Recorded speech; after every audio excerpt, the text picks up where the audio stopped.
Bersyukur kita kepada Allah Subhanahu wa taala dengan sama-sama melepaskan alhamdulillahirabbil alamin atas limpahan rahmat dan karunia-Nya.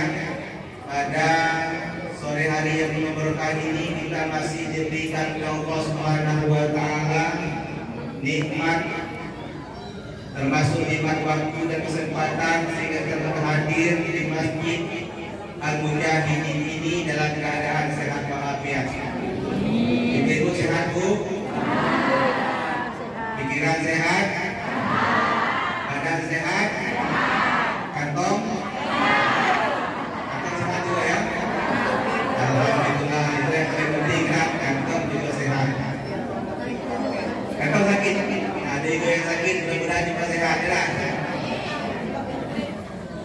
Kemudian selawat demikian salam semoga selalu tercurahkan kepada junjungan kita Nabi besar Muhammad sallallahu alaihi wasallam dengan mengucapkan Allahumma sholli ala sayyidina Muhammad wa ala ali sayyidina Muhammad.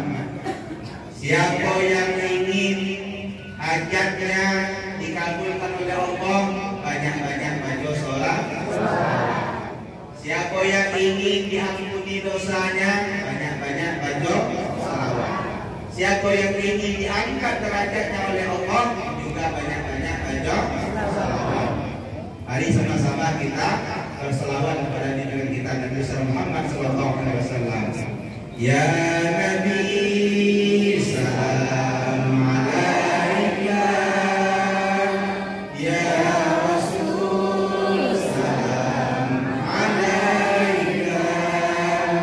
Ya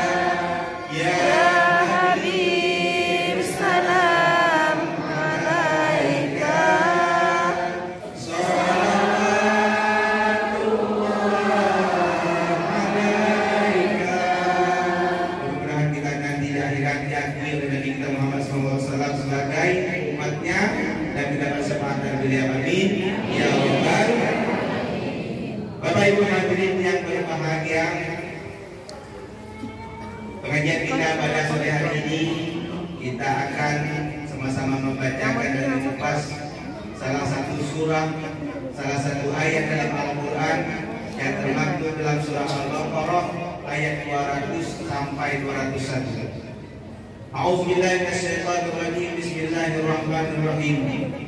Faminan nasi may yaqulu rabbana atina fid dunya hasanah wa ma lahu fil akhirati min khalaq.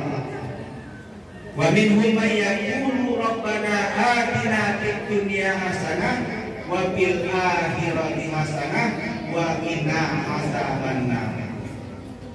Bapak Ibu hadirin yang dirahmati oleh Allah Subhanahu wa taala, ayat ini menjelaskan ada di antara manusia itu berdoa kepada Allah Subhanahu wa taala dengan doanya Rabbana atina fid dunya hasanah. Ya Allah, berikanlah kepada kami kebahagiaan di dunia. Wa ma lahum bil akhirati min khalaq. Tetapi orang yang berdoa seperti ini tidak mendapat sedikit pun kebahagiaan di akhirat. Wa minhum may yaqulu, dan di antara manusia itu juga ada yang berdoa. Apa doanya? Rabbana atina fid dunya hasanah wa fil akhirati hasanah wa qina adzabannar. Dia minta doa keselamatan hidup di atas dunia, selamat juga di akhirat, dan mendapat ampunan dan lindungan dari Allah Subhanahu wa taala dari api neraka. Amin. Ibu-ibu pilih doa yang pertama apa yang kedua?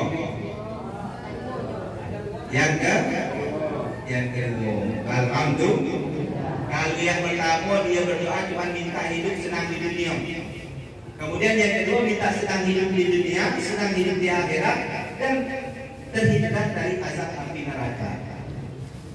Jadi doa ini selalu kita baca selesai sholat. Bahkan kita tahu kalau imam sudah mengucapkan Rabbana atina fid dunya hasanah wa fil akhirati hasanah wa qina adzabannar, selesai doa. Kalau acara tahlilan, gerak yasinan, itu dekat acara makan. Pokoknya kalau Rabbana atina sudah dibaca, selesai dan itu. Makan dengan cara ini. Bapak Ibu hadirin yang dirahmati oleh Allah Subhanahu wa taala. Jadi doa ini selalu kita baca selesai sholat. Tidak ada orang Islam yang selesai sholat, terutama selesai sholat, yang tidak membacakan doa ini, pasti membacakan doa ini, berharap keselamatan. Kemudian kita harus tahu Bapak Ibu sekalian, apa faktor kebahagiaan hidup di atas dunia ini. Kalau mau hidup bahagia di atas dunia ini, kita harus tahu 4 hal. Harus memiliki 4 hal ini. Apa itu? Yang pertama adalah iman kepada Allah Subhanahu wa taala. Takrif iman tahu? Al-imanu tasdiqun bil qalbi wa taqrirun bil lisan wa amalun bil arkan. Iman itu kalau menurut ilmu orang-orang pesantren, meyakini dalam hati, kemudian bertakdirun bil lisan, kemudian diucapkan dengan lidah, wa amalun bil arkan, dan dikerjakan dengan perbuatan. Jadi 3 ciri orang beriman: yakin dengan hatinya, kemudian diucapkan dengan lidahnya, kemudian dikerjakan dengan perbuatan-perbuatannya. Itu baru ciri orang beriman. Kenapa harus lengkap 3-3-nya ini Bapak Ibu sekalian?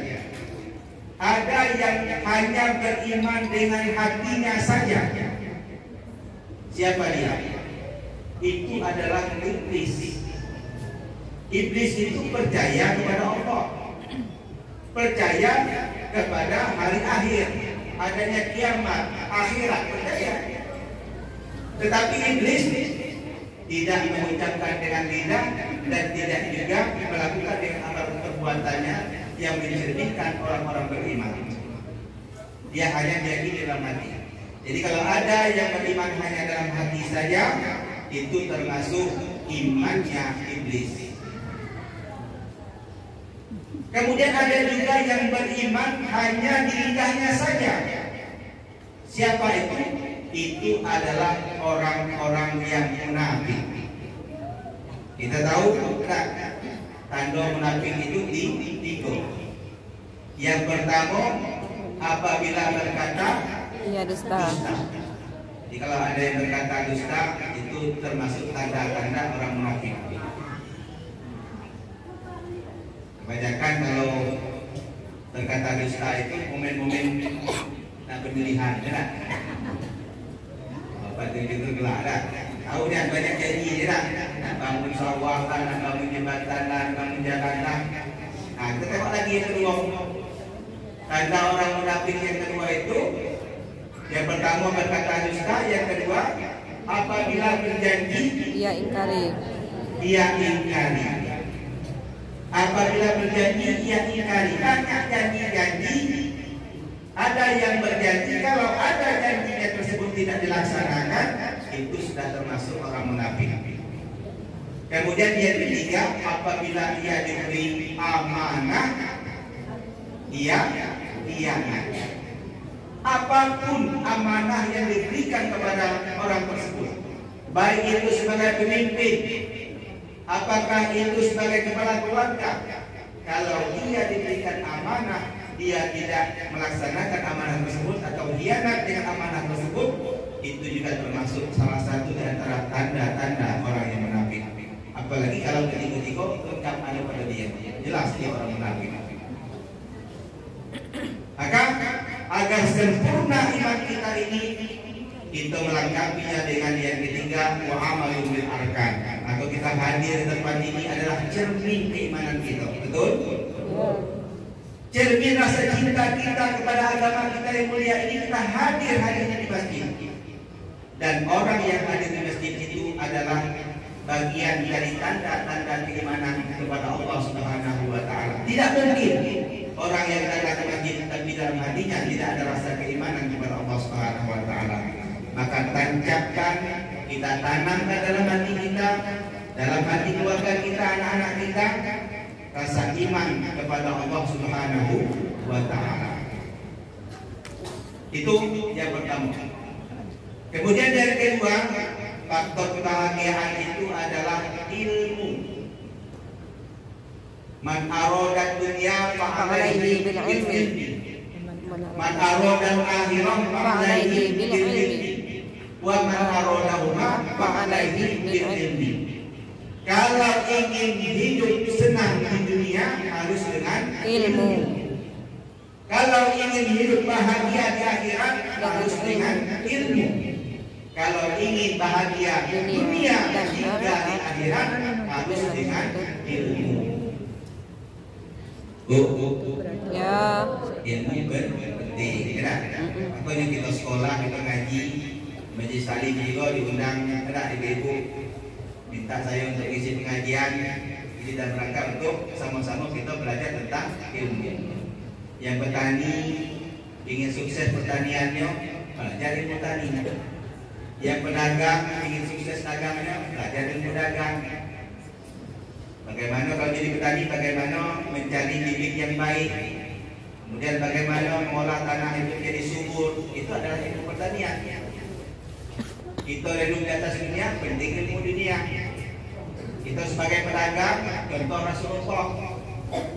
Macam mana Rasulullah itu menjadi pedagang yang sukses. Berapa banyak barang Siti Khadijah itu yang habis dijual oleh Nabi kita Muhammad SAW karena beliau memiliki ilmu dagang. Maka tuntut ilmu selagi kita mampu. Maka kita menuntut ilmu ini minal mahdi ilal lahdi, dari buayat hingga ke liang lahat. Kalau bahasa orang Pancakarya itu long life education. Berarti katanya orang Pancakarya tahu tuh. Long life education. Bahwa menuntut ilmu itu sepanjang masa.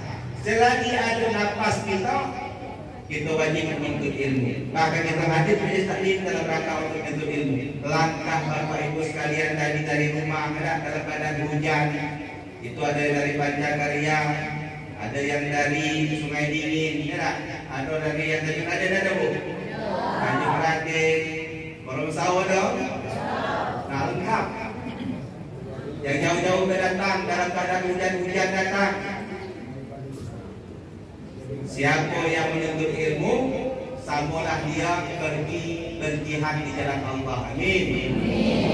Datang kita dalam rangka untuk berjihad di jalan Allah. Datang bagi kita ini. Andai misal kan terjadi kecelakaan, mati kita dalam keadaan pergi mengaji, meninggal dalam keadaan syahid karena pergi berjihad di jalan Allah. Alhamdulillah. Andai yang sampai, andai terjadi itu disebut jihad fisabilillah.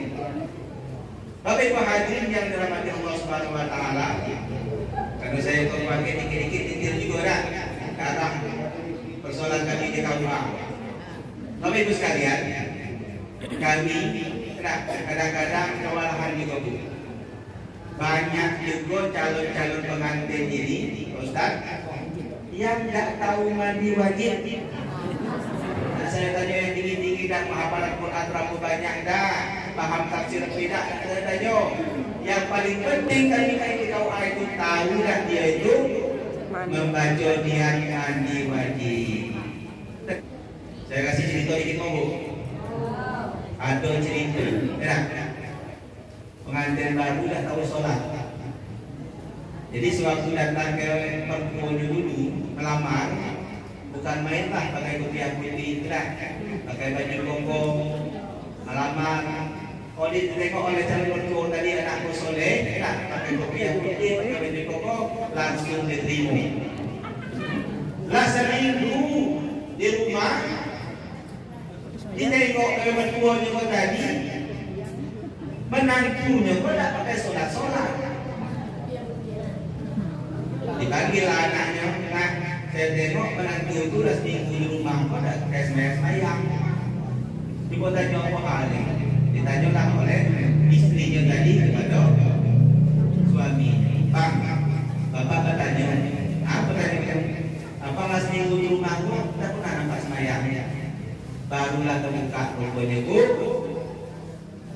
menantunya tadi tidak tahu sembahyang. Kebetulan malam itu ada acara di masjid pengajian antara Maghrib dan Isya, menghadirkan ustaz yang tadi keluar. Kata istrinya, bang, berangkatlah abang ke masjid. Malu kita dengan bapak kalau abang tak tahu sembahyang. Katanya, aku kok tak tahu sembahyang. Kata bini yang tadi, bu, sembahyang itu gampang bang. Pokoknya macam mana orang, macam itu pelawak. Pokok rumusnya macam mana orang, macam itu pelawak. Akhirnya berangkat di masjid dengan modal, macam mana orang, macam itu pelawak. Kebetulan rumahnya tinggi, di bawah rumah itu lewatlah orang lain. Orang itu agak jahil dikit. Nah katanya, nanti di masjid lah aku kerjai dia. Kemudian setelah azan berkumandang maghrib, imam maju ke depan. Imam maju ke depan, dia posisinya pas di belakang imam. Padahal kalau tuntunan fikih yang di belakang imam itu yang hampir sama lah dengan imam itu kan. Jadi imam serah. Kalau seandainya imam membatal sholatnya, dia maju. Kalau seandainya imam itu salah baca ayat, dia yang membetulkan. Itu posisi yang belakang imam. Ini tidak. Sholat baru pertama malam itulah habis posisi di belakang imam. Tujuannya ada supaya ada yang ditengok di depan. Karena pesan istrinya tadi macam mana orang, macam kelawar. Pesannya. Kemudian di saat yang ketiga berdirilah orang yang lewat bawah rumah tadi yang sengaja untuk jadi dia. Nah, mulai imam salli pada maghribi salah rakaat di nama Allah Taala, Allahu Akbar. Jadi kiri kanan, nengok depan. Dia ingat pesan istrinya macam mana orang, macam kelawar. Yang di belakang mulai kencang sambil Allahu Akbar itu kuping pengantin baru tadi kok dicuil.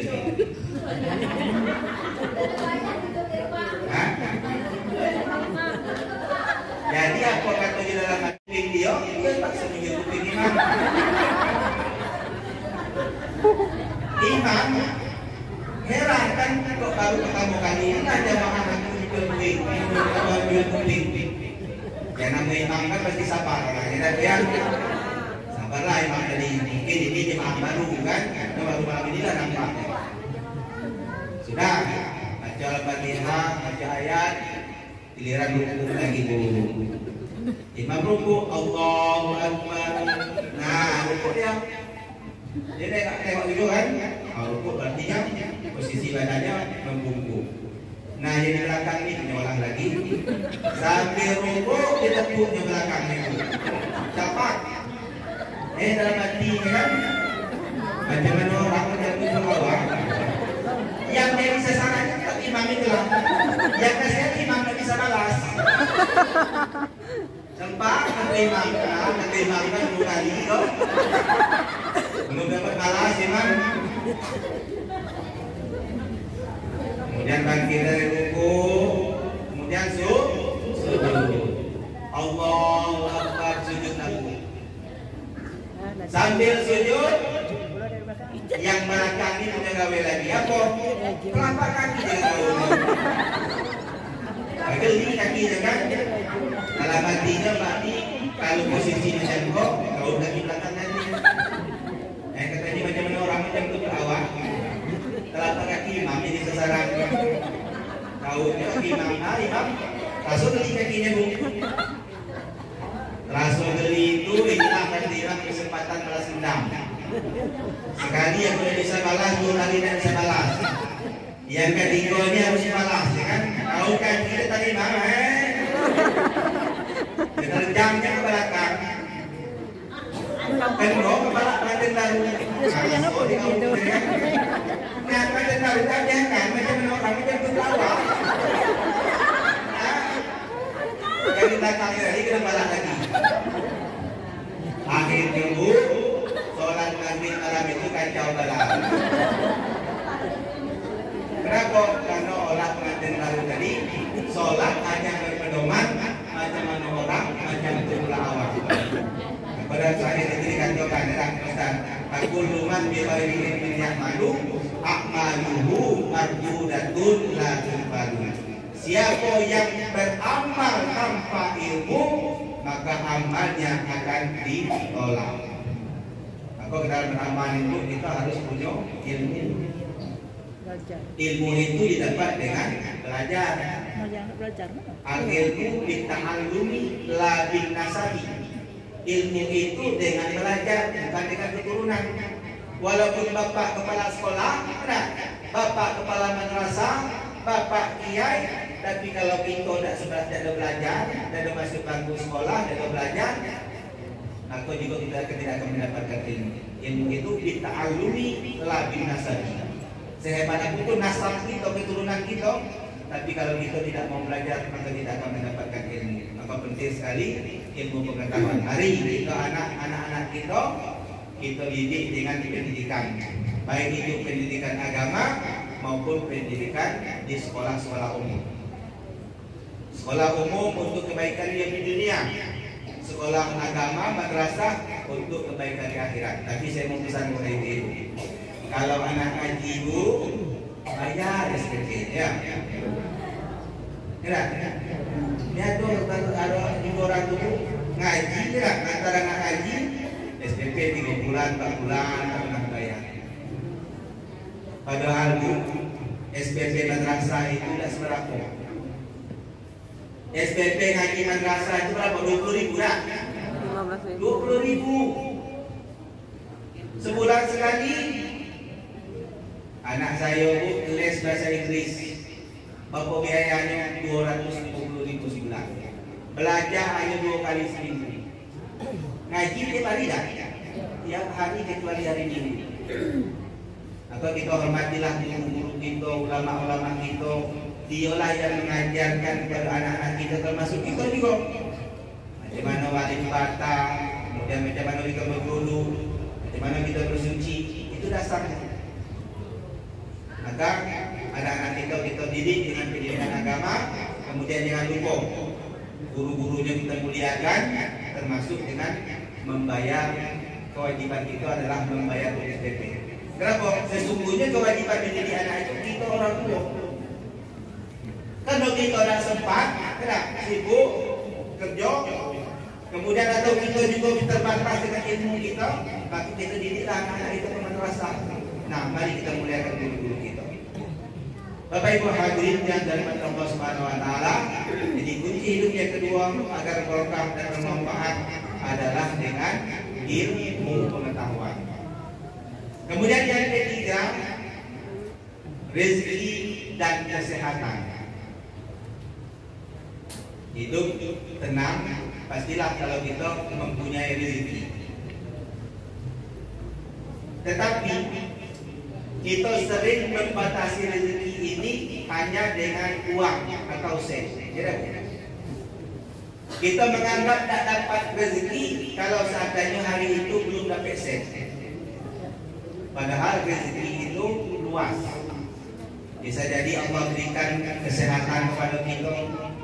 Bisa jadi Allah berikan ketenangan dalam keluarga kita. Bisa jadi Allah berikan kemudahan dalam urusan kita, itu juga termasuk rezeki. Kemudian kesehatan. Kesehatan penting. Mari kita jaga kesehatan. Duit banyak pun kalau badan sakit, transfer gunanya. Duit banyak.